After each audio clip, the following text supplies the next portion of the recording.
Thank you for tuning in to Exeter TV. Exeter TV is the town's public and government access channels, available on Comcast Channels 6 and 22. Channel 6 is your channel. If you have an idea for a program, want to host your own talk show, or submit a film, we're here to get your content on television. On Channel 22, we bring you live and replay coverage of government meetings and other town updates. A third channel, Blue Hawk Media, is operated by SAU 16 and can be found on Channel 8, with all your school sports, events, and meetings. You can watch Exeter TV online at exeternh.tv, Apple TV, and on Roku. Find us on social media for extra content. Subscribe to our YouTube channel and hit the bell to get notified about live streams and new content. Tune in to our platforms every other Friday to watch the Exeter Bi-Weekly Report with recaps of recent events, updates from town departments, and messages from nonprofits in your area. If you head to our website, exeternh.tv, we invite you to sign up to our newsletter to receive monthly updates about new content, upcoming meetings, and more. We'd like to thank you for taking the time to watch Exeter TV and hope that you tune in to our other content as well.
Calling to order a meeting of the River Advisory Committee for July 18th.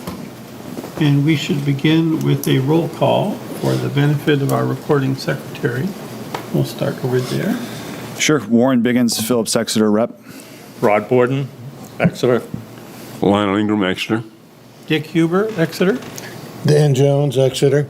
Trevor Matera, Conservation Commission Rep. And by the way, we're supposed to be 6 inches from the microphone, so I think it was working all right. Okay, so we can convene the meeting. And the first order of business is approving the minutes from May 9th. And I know you've pored over them and have lots of comments about the minutes. I have two comments. The draft version has numbers on the side of on the left side of the page.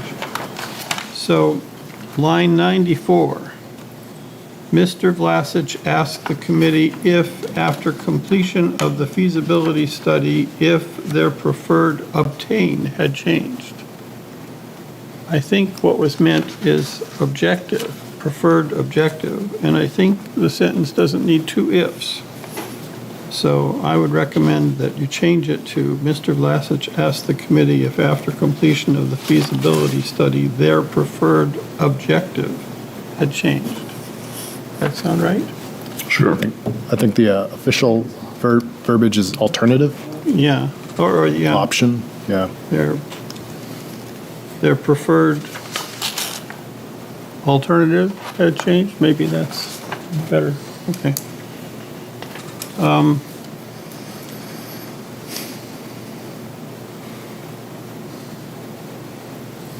Okay, and then there's another paragraph starting at line 76.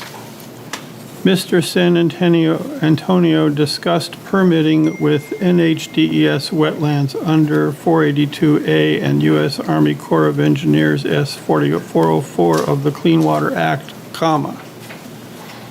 And then there's a bunch of other things that don't seem to have the same level as the comma. So you've got notice to abutters, comma, involvement with the selectmen, comma, town clerk and land use board. So I'm guessing that's involvement with the selectmen, town clerk and land use boards in Exeter and Brentwood, comma. And then the Heritage Bureau for Rare Species identified U.S. Fish and Game and Erslock. And I think that was a period. He described involvement with the Dam Bureau, FEMA, and Cultural Resources. 4-step process. The problem I have with this is that the details of the things that were discussed are not here. What is here is a list of things that were discussed without any indication of how or what was determined. And I guess we do have a videotape of our meeting. So if anybody read this and wanted more detail, they could go online and listen themselves to what happened. But I'm wanting to ask the question, what should be our expectation in draft minutes? Because this seems to me to be difficult to unravel, and it doesn't include any of the content of the discussion. It's just a list of things discussed, and the list isn't clear. It's very hard to make out the items in the list because of the punctuation. So, Paul is here.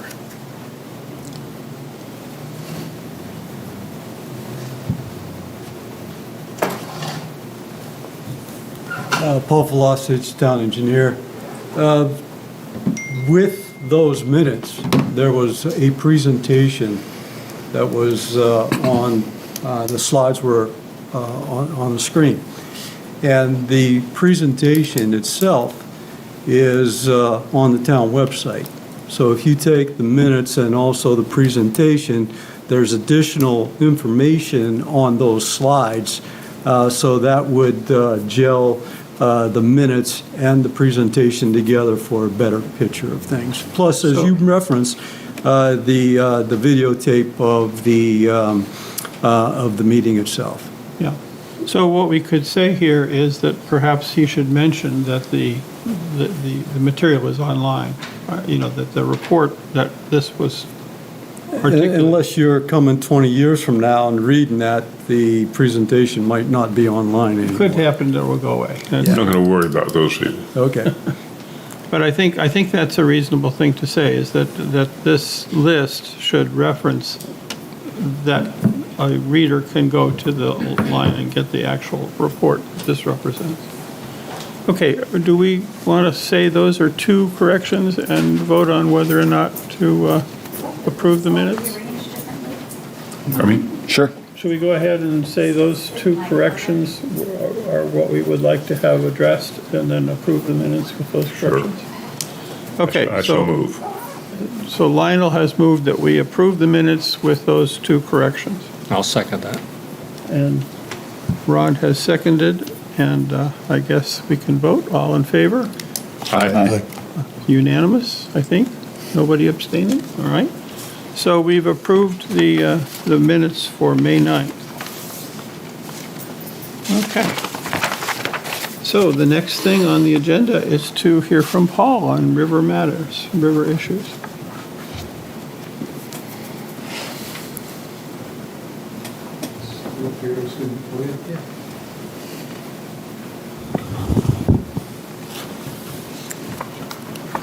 Hello. And the last meeting that we had here, you just did the minutes for, was the April River Advisory Committee. And I want to start out with our siphon project. And what was happening at our last meeting is we were trying to retrieve a drill bit where the pipe, the piping to it had snapped off, and we had to abandon trying to salvage that equipment. But we had come up with a new game plan where we were going to try a different elevation and a different pathway to get across the river. The long and short of it is it worked, and we're almost ready to substantially complete the job. But I'll go a little slower now. I just had to say that right off the bat because I'm pretty happy about that, as lots of folks down at Public Works are. So the game plan after our last meeting was to start drilling on the Swayze Parkway side of the river and drill through the soil that is above the bedrock.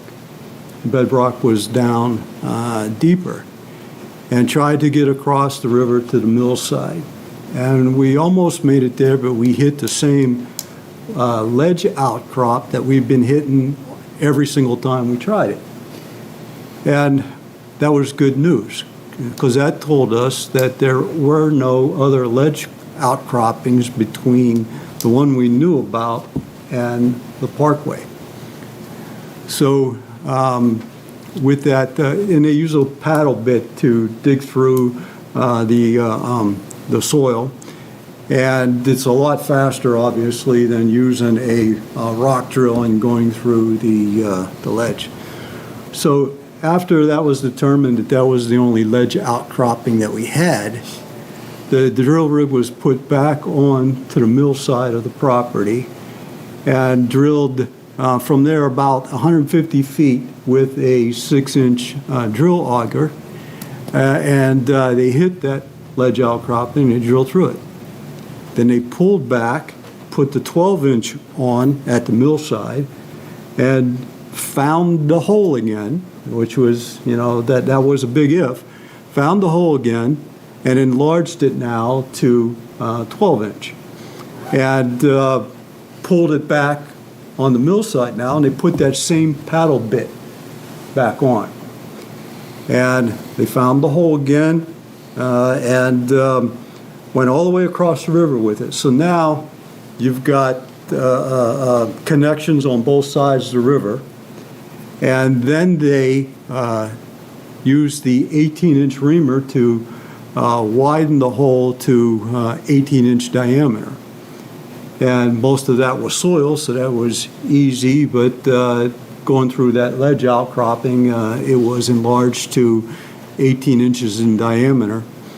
And then after that, as that was going on with the 18-inch, pipe was delivered, new pipe was delivered to the mill side of the project, fused together, and on June 7th, the siphon pipe was pulled across the river, so that completed the 2 siphon barrels that we needed to have across the river.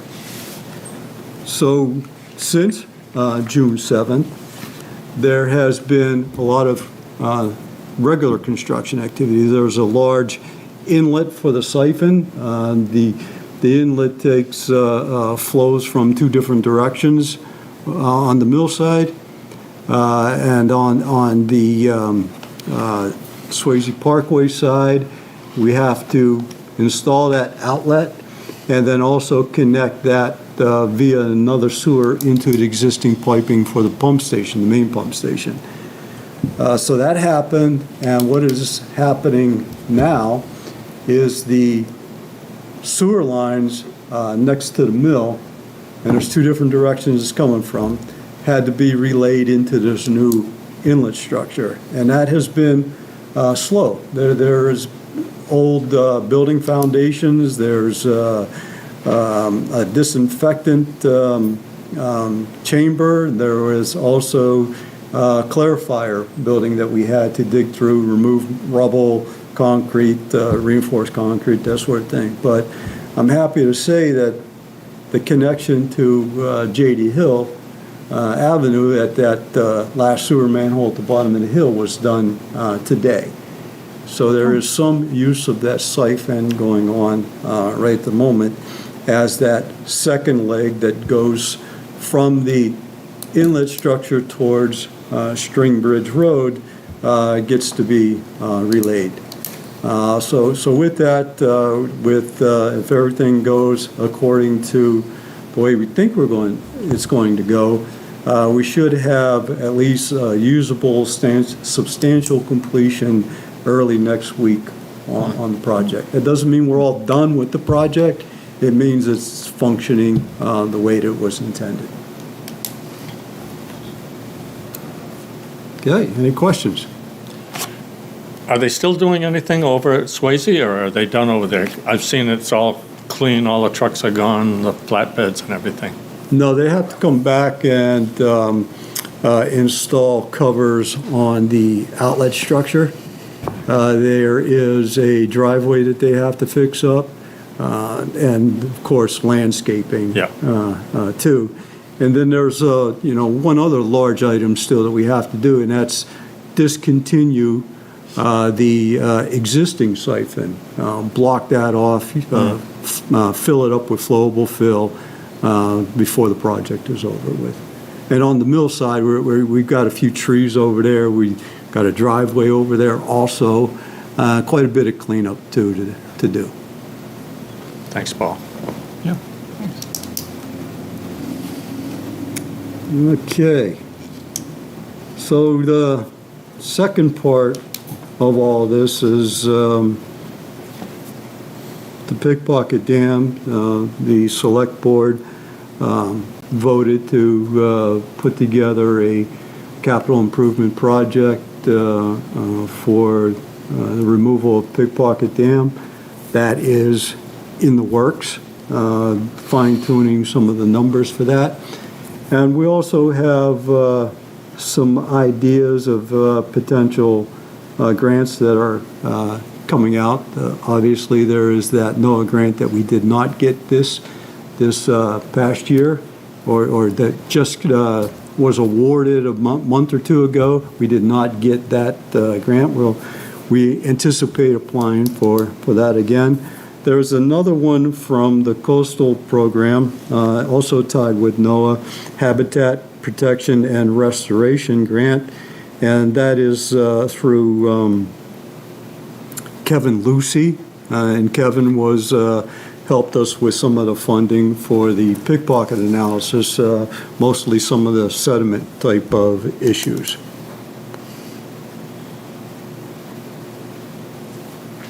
Any questions? Do we think we're on board to resolve this in time for the 2027 deadline?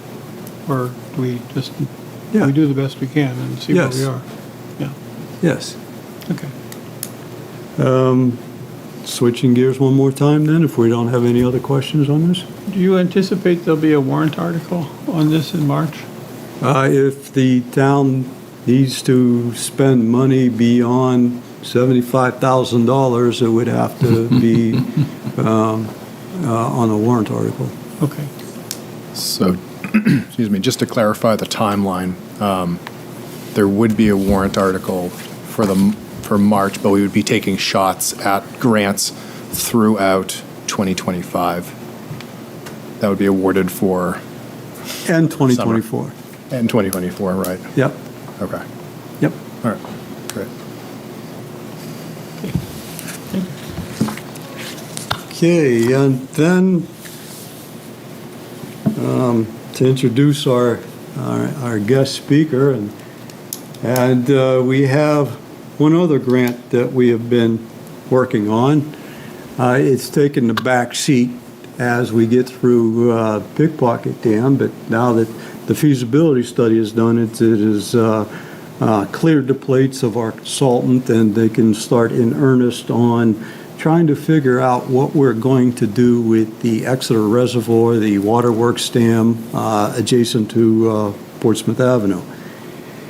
And as you may or may not recall, the funding for that was through the High Hazard Dam Rehabilitation Program. It was an ARPA grant for $172,000, 100% paid for through that particular grant. I don't have, I'm waiting for another invoice, but I'd say we may be close to about halfway done with that once I get that new invoice.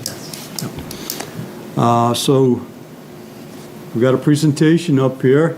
It's not about how we're going to solve this yet, but this is where we're at right now. And I'm going to sit up here too because I don't know what this says quite yet. Any questions before Mr. San Antonio comes up and walks us through where we're at with the Exeter Reservoir Dam study? Nope. Okay, thank you.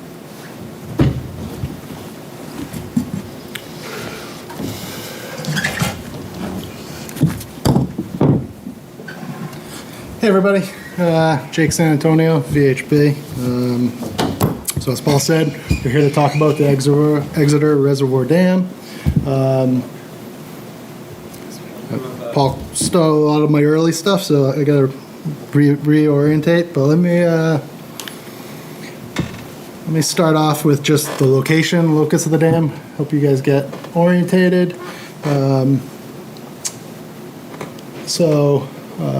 The dam that we're talking about is right here.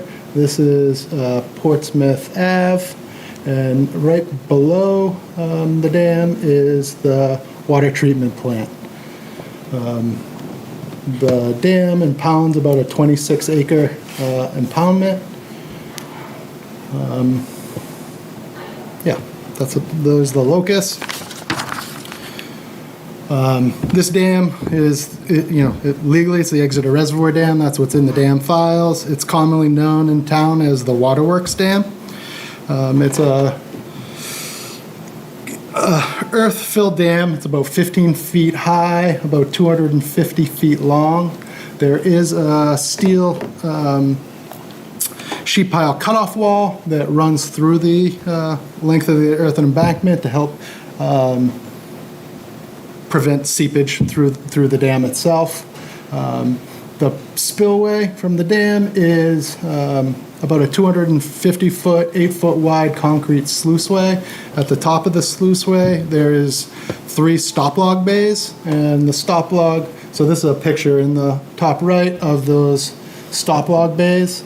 They're stop logs that are stacked, and the stop logs, as set during our survey, were just less than a foot from the crest of the earthen embankment portion. The dam is similar to Pickpocket, is a high hazard dam, and it's rated in poor condition. As I mentioned, it impounds about a 26-acre impoundment, which is the Dearborn Brook. And it has a watershed of 1.75, just under 2 square miles. And this is the source of drinking water for about 4,500 customers. Water is from that watershed, and it's also pumped over from the Exeter Reservoir. There's a intake structure on the opposite side of Gilman Park that we actually modified as part of the Great Dam removal. So a little bit of background about this dam and some early studies that we had done. So back in 2017, when we were doing the dam breach studies that were required as part of the Pickpocket Dam, we also did a dam breach study for the Exeter Reservoir Dam to confirm that it had the correct hazard class as we were doing for Pickpocket. And what we found was the dam, we did confirm that it was a high hazard dam, and it was deemed a high hazard dam because if the dam were to breach during a 100-year event, it would impact multiple properties, 3 residences and the wastewater treatment plant, but it would also overtop Portsmouth Avenue. So we confirmed that it was a high hazard dam. What did I say? Wastewater. Oh, sorry. Water treatment plant, not wastewater. My bad.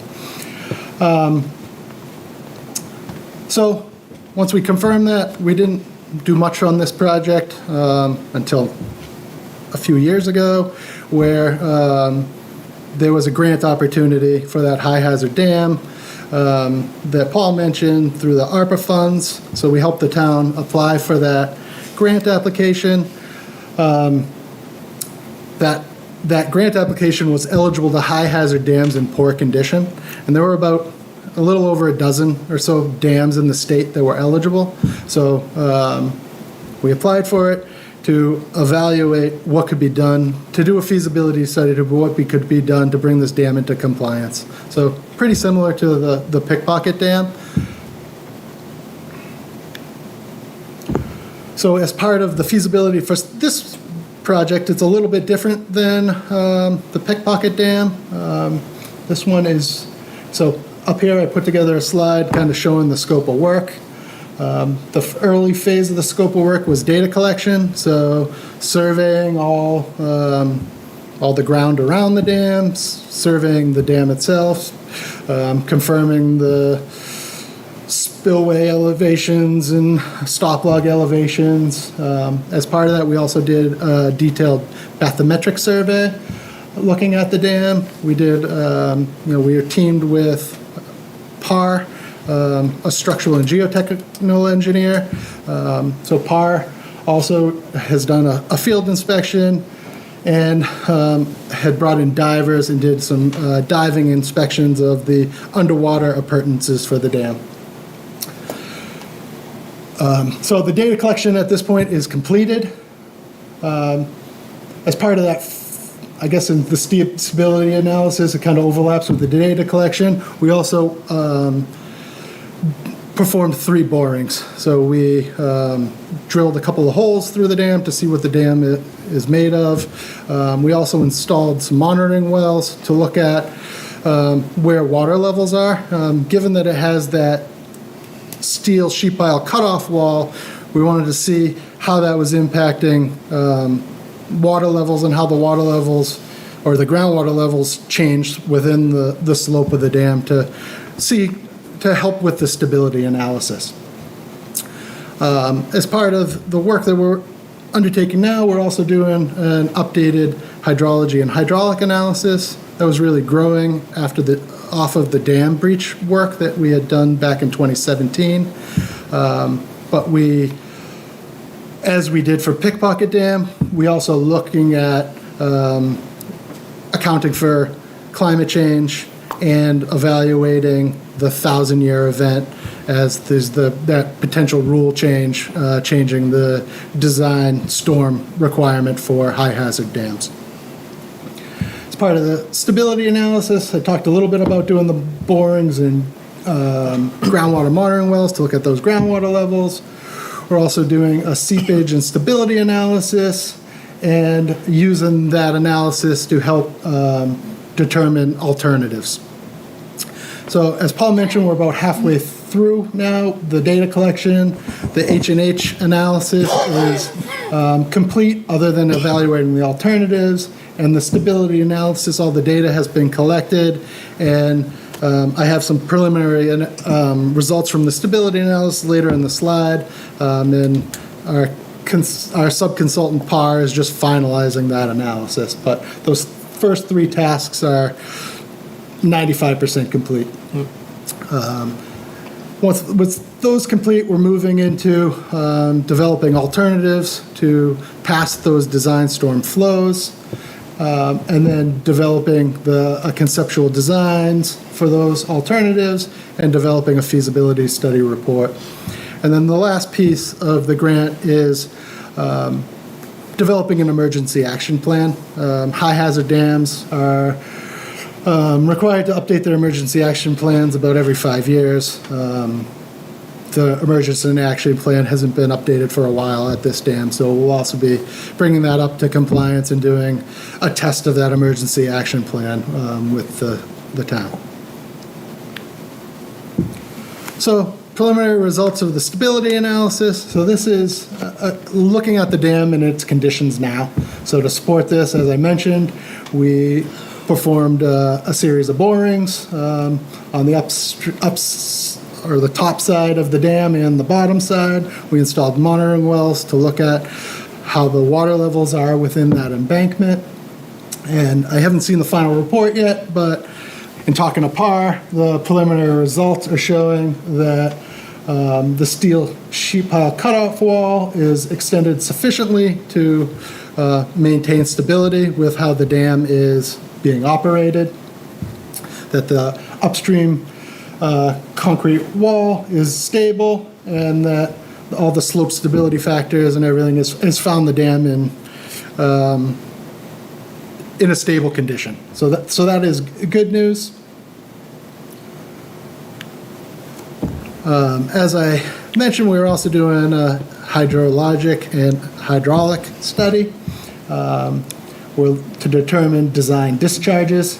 We looked at a suite of different storms, as this is a high hazard dam, similar to the Pickpocket Dam. The current regulatory standard is 2.5 times the 100-year event with 1 foot of freeboard and no manual operation. As we discussed with the Pickpocket, there is a potential rule change that's changing that design storm to the 1,000-year storm. So we looked at those storms for current rainfall and for projected climate change, or adding 15% increase to the rainfall. So what we're finding is that the current design storm for this dam would equate to about 2,300 CFS. If you build in climate change, that brings us to around 3,300 CFS. With the rule change, the current that standard could change to the 1,000-year event, which is 2,100 CFS. So it's a little bit less than the current regulatory standard. If you build in climate change for the future, you end up at 2,500 CFS. So, now that this is completed, these are where we'll need to start to have some discussions about which design flow we want to carry forward through the feasibility study. Our recommendation is building in climate change and probably accounting for the future 1,000-year event. Our recommendation would be essentially to design to this 2,500 CFS flow.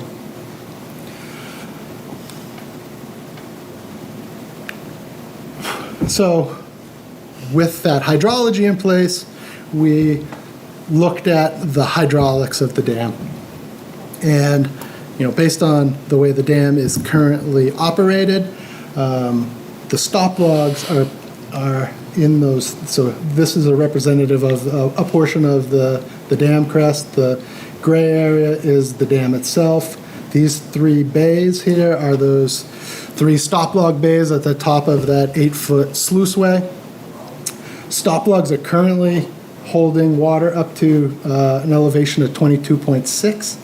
The top of dam elevation is 23.46. So it's less than a foot of freeboard under normal operating conditions. So it's being operated right now. Essentially doesn't meet compliance without accounting for a rain event. So what we've evaluated here is a series of flows. So we've got the 100-year flow elevation, which is this blue line. Looking at the 1,000-year is the green line. No, yes. And then 2.5 times the 100-year is the red line. And then the future 2.5 100 is up at 25.7. So with all the design storms we evaluated, we're showing a few feet of flooding over the main spillway crest, or over the main embankment crest. So those are the preliminary results we have. We've just wrapping up the stability analysis, and we're actually meeting next week with PAR to start to evaluate alternatives of what could be done to pass that recommended design flow with the dam. So what I've put up here is a schedule. As Paul mentioned, we were really putting our efforts towards the Pickpocket Dam. Now that the Pickpocket Dam is, those decisions have been made, we've been moving our efforts to this. Just last month we finished up the boring, so the stability analysis we're expecting to finalize later this month and provide that to the town for review. And we're starting the alternatives analysis. So as I said, we're meeting with PAR next week to start to determine those and run those through our hydraulic models to make sure we're reaching the solutions that meet the regulatory standards. Once that's complete, we'll start developing the actual design plans and preparing the feasibility study. That will be happening this fall, aiming for completion before the end of the year, where the funding needs to be spent before the December 31st. At the same time as we start getting into the feasibility study is when we'd be putting together the emergency action plan documents. So this is the schedule, and I'll turn it over to see if there's any questions or discussion. You're talking about the flow over the spillway and the various scenarios. Yes. Is that just taking in the water from the local water source? Currently, this reservoir is filled from two sources. One is a pump from the river. Sure. Is that being excluded with the rest of these calculations, or? So that pump is rated at about 2.3 CFS. Yeah. So when we're talking about flows, it's not that it's excluded. That's being taken into account where the normal pool is maintained.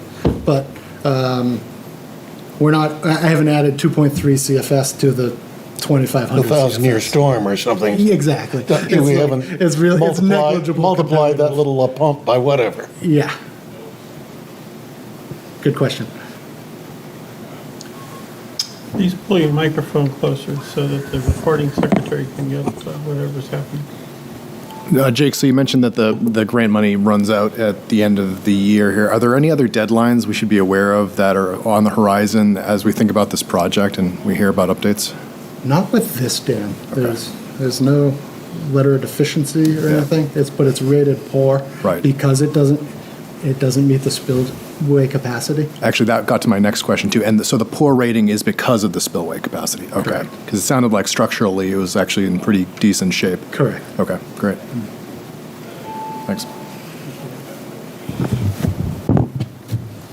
So it gets kind of interesting, the timing of this project, because this past year, the town voted to take an SRF loan to try to analyze a water treatment plant, a replacement for this water treatment plant that we have right now. So one of the ideas is move it to a new location, not in the same place, because the 100-year storm, if you went back to that, shows that the building is flooded, or it goes around the foundations of it all. So that also will come into play with how the new water treatment plant gets addressed. There'll be different scenarios, move it to another place, or to build elevation-wise where it's not going to affect the process. And when you talk about high hazard and the what happens downstream, well, we've got employees in those buildings daily. So it's a timely study.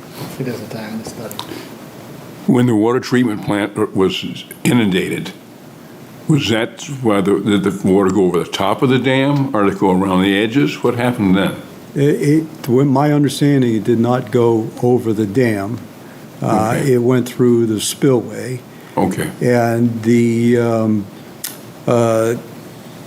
at the time, what do you call those three things there? The blocks or whatever? Stop blocks.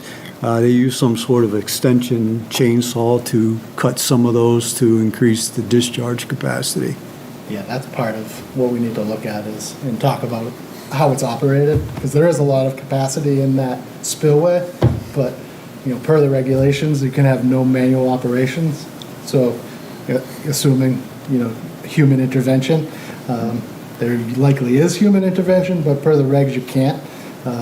So, it's a sticky issue because it's the town's drinking water, so they maintain it as full as they can. But that impacts the discharge capacity. So when you work on it, you'll solve that potential problem too. That's the goal. With the flow rates you were talking about, is there room for the water to go? Or will Portsmouth Avenue serve as another dam? In a dam breach scenario, the Portsmouth Ave is overtopped.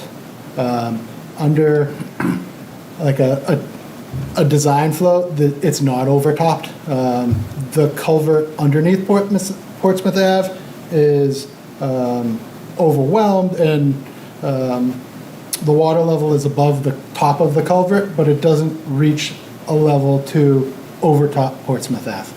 So it does start to act as another dam and attenuate flows downstream. I was just wondering the effect of that on the whole discussion. Have we got to rebuild Portsmouth Avenue, and what's on the other side? Sure. I mean, the goal would be to safely pass flow and and help design that to attenuate or not impact downstream infrastructure. There is also a plan to build on the other side of Portsmouth Avenue a whole bunch of additional houses. Have you looked at that from the standpoint of the potential flooding? You had three residences. That plan seems to me is going to increase the number of residences which could be flooded if this. I have not looked into that and wasn't aware there was a development downstream. It hasn't gone anywhere yet. Yeah. But in other words, I think it's more to the south, or to the south of the dam, and it might not be anywhere near where the flooding would come through. Yeah, it's where the auto parts are. It used to be Brando's. Yeah, it's further down. Okay. Further down. Yeah, I guess one thing to mention, the 100-year floodplain is mapped by FEMA and the FEMA maps in this area. In that portion of the mapping, it's driven only by a coastal study. So it's essentially set to the still water elevation of the ocean in those locations. So with our study, FEMA didn't do a detailed study of the reservoir or that channel. So it's essentially mapped at elevation 8. What we're finding is that if you actually account for the watershed runoff, that we're getting a higher 100-year flood than what's on the FEMA maps. Will this disturb the golf course at all? I'm not, I'm not sure. First things first.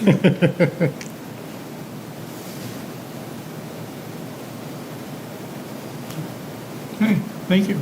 No problem. There was discussion about this somewhere in the dim corridors of my mind. 10 years ago or something, wasn't there a lot of concern about the fact that the water treatment plant would be underwater? So I don't remember studies done.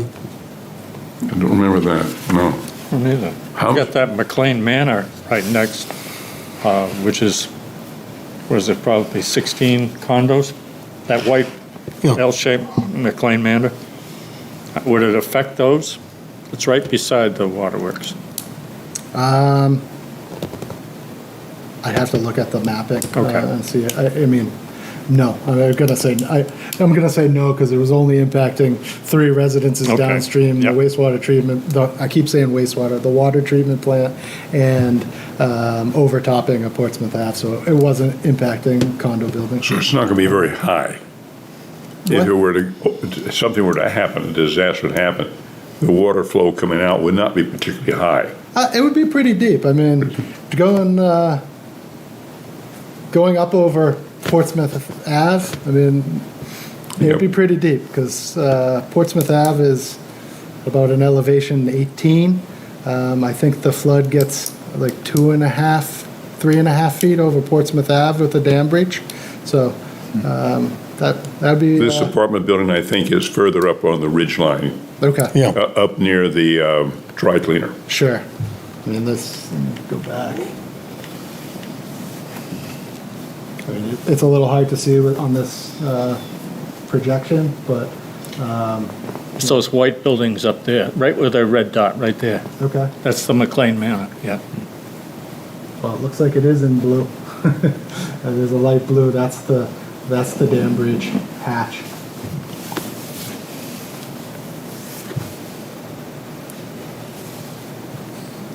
But this is the portion of from here to here is the portion of Portsmouth Ave that is overtopped during that dam breach. Where is the dam on that picture? Can you point that out? Yep, the dam is right here, and right here is the stop log bays, the 3 stop log bays. I'm just trying to get the scale of it, okay.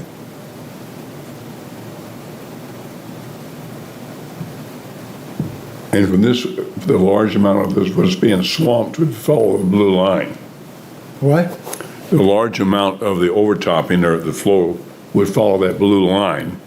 Yeah, that's kind of the stream center line. Yeah.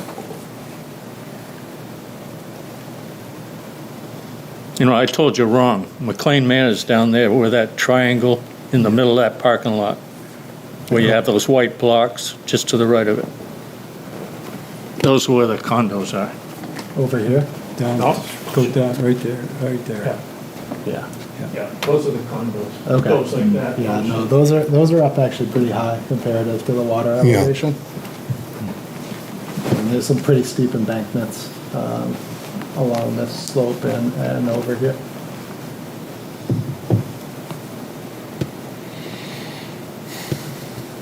Well, we won't want to mention the predicted hurricane season we're up against this year.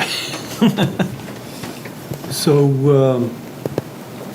knowing your study, you got your schedule, when do you think the next presentation, an update to this board could be?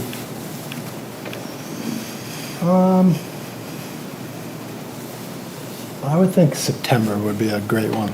Okay. At that point, we'll have our alternatives evaluated and be able to present on those. Yeah.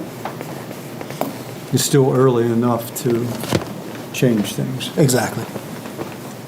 Are there other issues we should plan for August? You think we should plan on our next meeting being September 19th? See, I anticipated your question. Well, I need to know what to write down, but we're meeting less often than we used to. A lot. We got small dams now. Yeah, okay, is that it? I think so. So you guys are all willing to have a month off here? It's- No. I vote for a month Thursday off. afternoons here. Okay, September 19th, we'll try to meet again and have an update on this report and anything else that's happening. By then, we'll know whether we have funding for the pickpocket, right? Maybe? Maybe not, Maybe. probably not. Okay, is there? So the any big other- thing on pickpocket is getting the money, right? Yeah, we've got to get funding. That's not our job. Well, I think the way it's being written in is the $1 million is just being written into the town budget for it. Yeah.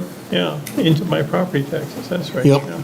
Well, luckily we made this choice because if the reason to get Brentwood on board is if we'd gotten $1 million from the Fed, Brentwood would have paid the million, we would have paid nothing. And now Brentwood's not paying anything anyhow, and we're having to pay We're for the paying $1 $1 million. Yeah, I thought the chances for the We bet on the come. I thought the chances for the grant were much greater. I was quite surprised to I think we're all quite surprised to hear that it yeah. got turned down. Yeah. Yep. Okay, is there any other business? Not seeing any other business. Is there any Want a public motion? content? Look at these. No public content. Want a motion? I guess we need a motion to adjourn. I move we close. That was Lionel in second. I will second that. Rod has Close. seconded, and I guess we're going to vote. All in favor of adjourning? Aye. I think that was unanimous. There we go. Thank you. Yeah. Thank you both. Thank you. Thank you for tuning in to Exeter TV. Exeter TV is the town's public and government access channels, available on Comcast channels 6 and 22. Channel 6 is your channel. If you have an idea for a program, want to host your own talk show, or submit a film, we're here to get your content on television. On Channel 22, we bring you live and replay coverage of government meetings and other town updates. A third channel, Blue Hawk Media, is operated by SAU 16 and can be found on Channel 8, with all your school sports, events, and meetings. You can watch Exeter TV online at exeternh.tv, Apple TV, and on Roku. Find us on social media for extra content. Subscribe to our YouTube channel and hit the bell to get notified about live streams and new content. Tune in to our platforms every other Friday to watch the Exeter Biweekly Report, with recaps of recent events, updates from town departments, and messages from nonprofits in your area. If you head to our website, exeternh.tv, we invite you to sign up to our newsletter to receive monthly updates about new content, upcoming meetings, and more. We'd like to thank you for taking the time to watch Exeter TV and hope that you tune in to our other content as well.